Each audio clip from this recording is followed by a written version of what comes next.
Olá e bem-vindos a mais uma exploração aprofundada aqui no nosso espaço. Hoje a gente vai mergulhar num tema, assim, fundamental da experiência humana. Como percebemos o mundo, sabe? E a diferença radical entre o que algumas culturas veem como sagrado e o que é, bom, o profano. Nossa guia nessa jornada vai ser uma obra clássica, O Sagrado e o Profano, do Mircea Eliade, um historiador das religiões super influente. A grande sacada do Eliade, e o que a gente vai tentar desembrulhar aqui, é que para o homo religioso, ele usa esse termo para a pessoa religiosa de sociedades mais antigas, né? Para essa pessoa, o mundo não é uma coisa só, não é homogêneo. Tem qualidades diferentes na realidade. Alguns lugares, certos momentos, eles meio que saltam aos olhos, sabe? São fundamentalmente diferentes do comum, do dia a dia. E o mais curioso, Eliade sugere que, mesmo hoje, em sociedades super seculares, esses ecos do sagrado ainda estão por aí. Às vezes a gente nem percebe. Então, a nossa missão aqui é tentar entender essa outra forma de ver o mundo. Como que o sagrado se revela. Como ele organiza o espaço, o tempo, a própria existência para quem vive isso. Vamos usar as ideias do Eliade para tentar captar essa experiência tão humana e, para muitos hoje, talvez um pouco distante. Para começar, então, como é que o Eliade define essa diferença? Sagrado versus profano. O que é isso, basicamente? Basicamente, para Eliade, o sagrado é o oposto do profano. Ele se baseia muito no Rudolf Otto, que falava do luminoso. Aquela experiência do divino que é, ao mesmo tempo, assim, assustadora e fascinante. Sabe, o mysterium tremendum e o mysterium fascinans. Assim, o mistério que dá medo e o que atrai. Exato. Aquela sensação de estar diante de algo totalmente outro. O Ganzandre, como Otto chamou. É uma realidade de outra ordem. E como essa outra realidade entra no nosso mundo comum? Qual o mecanismo para Eliade? A palavra-chave para ele é hierofania. É o ato do sagrado se mostrar, se manifestar. Pode ser numa pedra, numa árvore, num lugar qualquer. O objeto em si não muda. A pedra continua sendo pedra, fisicamente falando. Mas, para a pessoa que tem a experiência religiosa, a realidade imediata daquela pedra é transformada. Ela vira uma janela para o sagrado. Entendi. É um paradoxo, então. Totalmente. Algo comum, imitado, se torna um veículo para algo ilimitado. Totalmente diferente. E isso leva o homo religiosos a querer viver perto do sagrado. Certo. Por que essa busca? Porque o sagrado é visto como sinônimo de realidade. É onde está o poder, o sentido, o ser mesmo.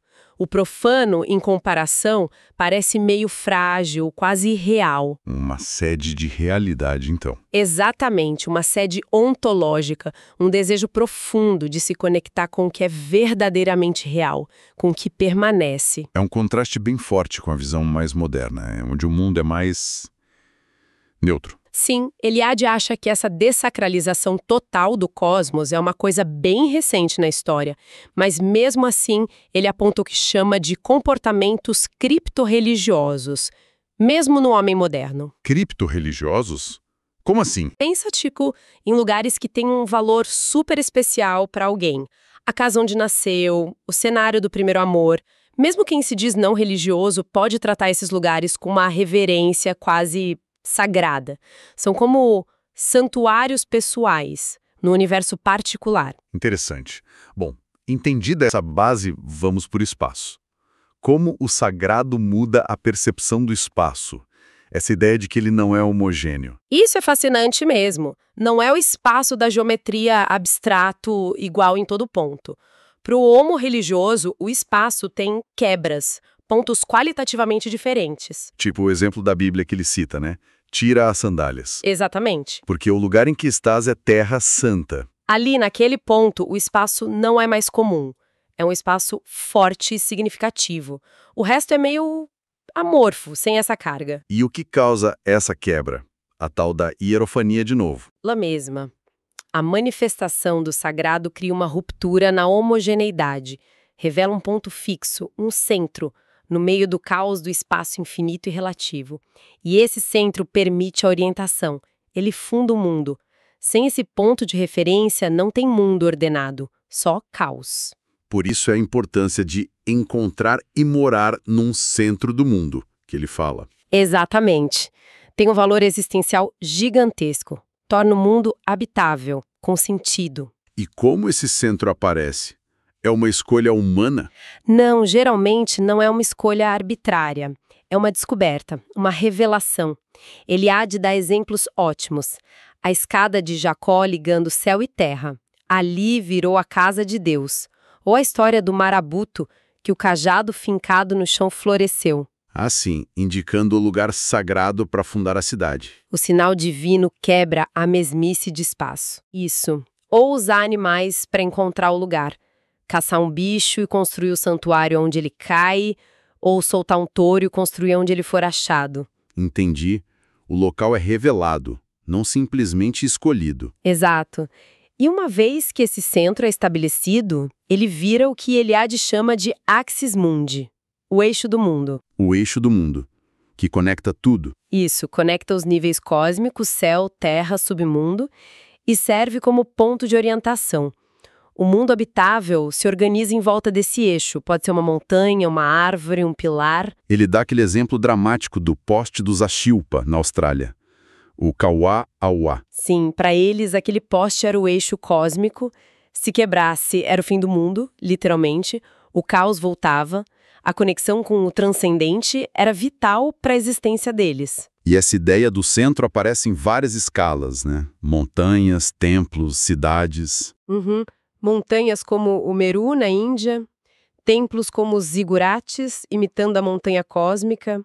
Cidades como Babilônia, a porta dos deuses, ou Jerusalém, sobre a rocha fundamental. E a implicação é que nosso mundo, seja ele qual for, é sempre o centro. Para o homo religioso, sim. A própria casa se torna uma imago mundi, uma imagem do cosmos. E ela precisa ter uma abertura para o alto, chaminé, clarabóia, ligando ao axis mundi. E o ato de construir, muitas vezes, repete a criação do mundo, a cosmogonia. Como assim? Repete a criação. É como se, ao construir, a pessoa estivesse imitando os deuses, transformando o caos em cosmos. Ele menciona o ritual védico de construir um altar para Agni que refaz a criação em pequena escala. Ou os colonos na Islândia que viu o cultivo da terra como repetir o ato dos deuses. Exatamente. E isso leva àquela prática meio chocante dos sacrifícios de construção, o Baal of Fel. Ah, sim. Qual a lógica disso? Se os deuses criaram o mundo a partir de um ser primordial, para garantir a vida e a solidez da sua própria construção, o homem precisaria imitar isso. Um sacrifício, real ou simbólico, animaria a estrutura. Uau! Que mudança radical na percepção do espaço. E o tempo? Acontece algo parecido com o tempo, ele também não é uniforme. Exatamente a mesma lógica. Para o homo religioso, existe o tempo comum, profano, a duração do dia a dia. E existe o tempo sagrado, o tempo das festas, dos rituais. E qual a grande diferença? O tempo sagrado é reversível e recuperável. Ele não é uma linha reta que só vai para frente. É um tempo mítico, o tempo primordial da criação, que é trazido de volta, tornado presente durante o ritual. Então, participar de uma festa religiosa é como voltar no tempo? É mais que isso. É sair do tempo comum e reentrar naquele tempo original, e nilo tempore, naquele tempo dos começos. Um tempo que não se desgasta, que pode ser repetido infinitamente, é um eterno presente mítico. Nossa, isso é muito diferente da nossa experiência moderna de tempo, né? Mesmo com férias e feriados, não tem essa qualidade. Não mesmo. Eliade até nota que em algumas línguas indígenas, a mesma palavra significa mundo e ano. O cosmos inteiro renasce a cada ciclo anual no ano novo. E essa renovação anual tem a ver com repetir a criação de novo? Diretamente. Rituais de ano novo muitas vezes envolvem purificações, expulsar demônios, bodes expiatórios, porque a ideia é abolir o tempo velho, gasto, e recriar o tempo puro, original. O exemplo clássico é a festa Akitu na Babilônia. Recitavam um poema da criação, encenavam a luta de Marduk contra Tiamat. Aquilo não era só teatro, a vitória divina acontecia ali, naquele momento. Então, participar disso era renascer junto com o cosmos. Exatamente. Era se tornar contemporâneo da criação, sentir as forças vitais sendo renovadas. E isso tinha até função terapêutica. Terapêutica? Como? Eliade cita povos polinésios que usavam o mito da criação para curar. A ideia é que a vida doente não pode ser só consertada, ela precisa ser recriada simbolicamente, voltando à fonte. E aí entra a importância do mito, né? O que é o mito para Eliade? Não é só uma historinha. De jeito nenhum. O mito narra uma história sagrada, verdadeira, que aconteceu em Ilo Temporo com deuses ou heróis. E essa história vira um modelo exemplar, um paradigma. Um modelo para quê? Para tudo que é importante na vida humana. Comer, trabalhar, casar. Um texto indiano diz: devemos fazer o que os deuses fizeram no começo. Viver imitando os deuses. A imitatio Dei é viver no real. Espera aí. Essa ideia de ficar sempre repetindo o que os deuses fizeram, isso não limita a liberdade, impede o progresso. É uma pergunta importante. Eliade diria que, para essa mentalidade, não era visto como limitação, mas como a única forma de garantir que as ações tivessem sentido e fossem reais. A liberdade existia, mas dentro desse quadro. E o progresso era entendido como novas revelações, não como ruptura total com os modelos divinos. A responsabilidade era cósmica, de manter a ordem. Mas ele aponta também um lado mais sombrio dessa visão cíclica, né? Quando ela perde o sentido religioso. Sim, quando a repetição vira só repetição, sem a conexão com a criação sagrada, aí pode se tornar terrível, uma prisão. É o caso da doutrina indiana dos yugas e do karma, onde o eterno retorno à existência é sofrimento. Ou na Grécia tardia, a ideia de que tudo se repetiria igualzinho, para sempre. E o judaísmo e o cristianismo romperam com isso? Sim, introduzindo a ideia de um tempo linear, histórico, onde Deus age em momentos únicos, culminando no cristianismo com a encarnação, que santifica um momento histórico específico. Fascinante. Bom, e a natureza? Como ela entra nessa visão de mundo sagrada? Não é só matéria. De forma alguma. Para essa visão, a natureza nunca é só natureza. Ela é transparente, ela revela o sagrado. O cosmos é criação divina, então tudo nele pode ser uma hierofania. O céu, por exemplo. O céu é um exemplo perfeito. Só por ser imenso, inatingível, lá em cima, ele já evoca a transcendência, o poder absoluto, o totalmente outro. O Altíssimo vira quase um nome divino natural. Daí tantos deuses celestes supremos. Exato. Mas aí tem aquele fenômeno curioso do Deus ódios usos. Ah, o Deus que fica ocioso, distante. Isso. Muitos desses grandes criadores, depois da obra feita, parecem se afastar. Ficam inativos no culto do dia a dia. São lembrados só em crises extremas. A devoção popular acaba se voltando para divindades mais próximas, ligadas à vida, à fertilidade, deusas-mãe, deuses da vegetação. Mas o simbolismo do céu, da transcendência, continua lá. E a água, qual o papel dela? A água é outro símbolo poderosíssimo. É a fons eorigo, a fonte de tudo, o potencial puro antes da forma. Por isso, mergulhar na água é como voltar ao pré-formal, dissolver, morrer simbolicamente. E sair da água é renascer. Exato, é a nova criação, a regeneração. A água purifica, leva embora o velho. O batismo cristão usa esse simbolismo universal e adiciona camadas de significado da história da salvação. E a terra? A mãe terra, terra máter. Uma crença quase universal. Humanos nascidos da terra, o desejo de voltar para ela na morte. Eliade cita costumes como dar a luz no chão ou colocar o bebê no chão para ser apresentado à mãe terra. A própria mulher é associada misticamente à terra. E o casamento humano pode espelhar a união sagrada do céu e da terra. E as plantas, as árvores? O que elas simbolizam? Ah, as árvores são importantíssimas. A árvore cósmica, tipo Yggdrasil, é um axis mundi também ligando mundos, simbolizando o cosmos vivo. E a árvore da vida ou da imortalidade representa a regeneração infinita, a juventude, a sabedoria, o que é real e sagrado por excelência. Os cultos da vegetação celebram esse mistério da vida que sempre volta. Então, tudo está conectado, permeado por essa visão. O homo religioso vive uma existência aberta por mundo, como ele disse. Sim, ele se sente um microcosmo num macrocosmo sagrado. Atos comuns como comer ou a sexualidade podem ser sacramentos, participação nos ritmos do universo. E as homologias corpo-cosmos. Exato.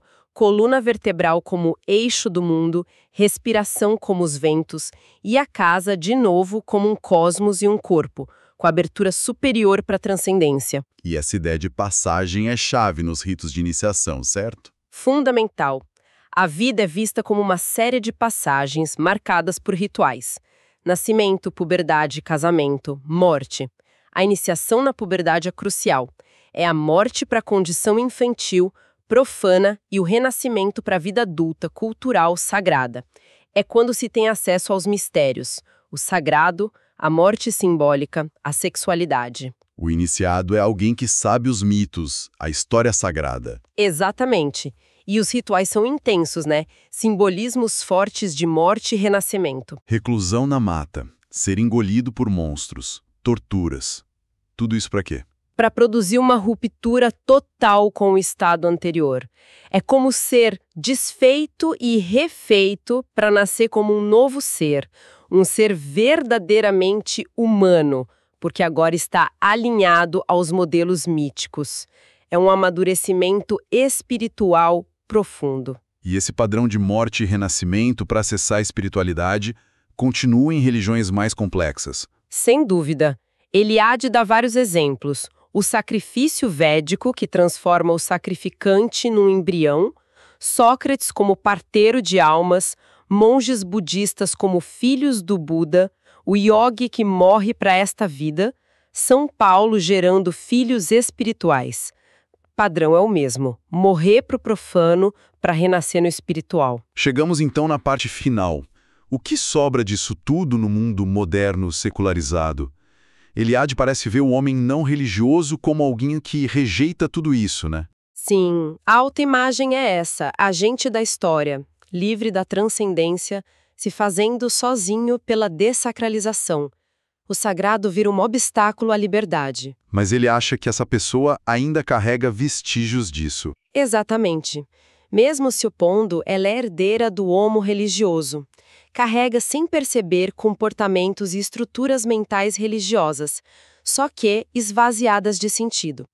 Pensa nas nossas superstições, tabus, rituais seculares, festas de ano novo, formaturas, casamentos civis. Muitos ecoam padrões antigos. E os mitos?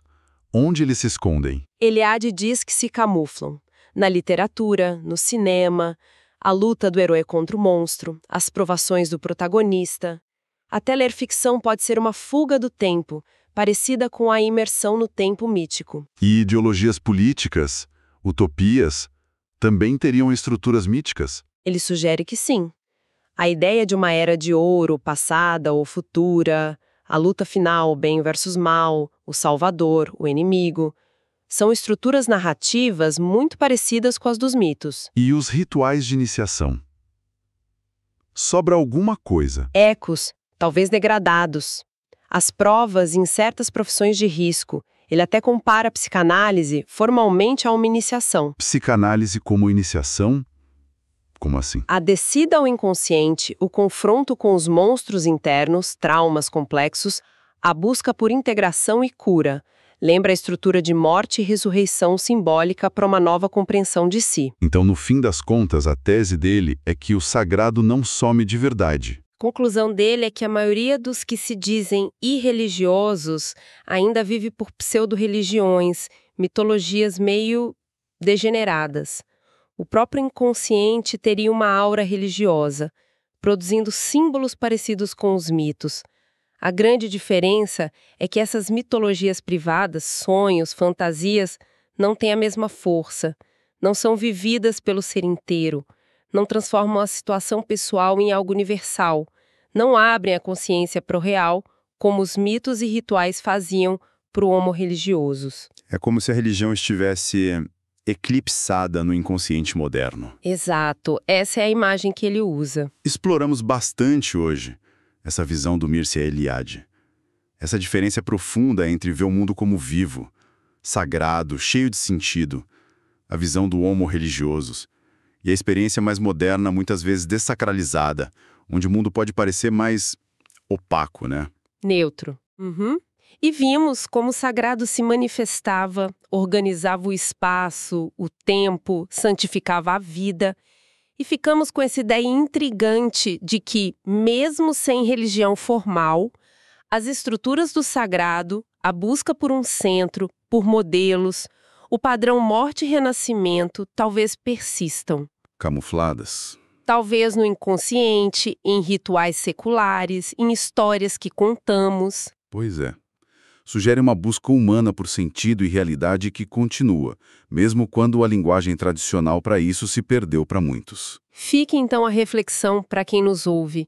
Se Eliade tem razão e o sagrado nunca some de vez, só se disfarça, onde será que a gente encontra vestígios disso nas nossas vidas?